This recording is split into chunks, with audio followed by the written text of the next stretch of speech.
Number one tip for anyone selling on eBay is you've got to be 100% open, honest and transparent 110% of the time.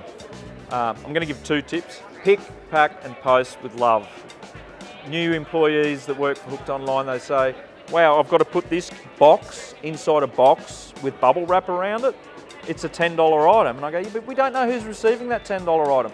How do you know that that's not something that someone saved up for 3 months to buy that $10 item? Maybe a gift. So sometimes when people get that if the box is damaged, it looks secondhand. So pick, pack and post with love. Do the right thing by your customers, get that product out on time and keep growing your business.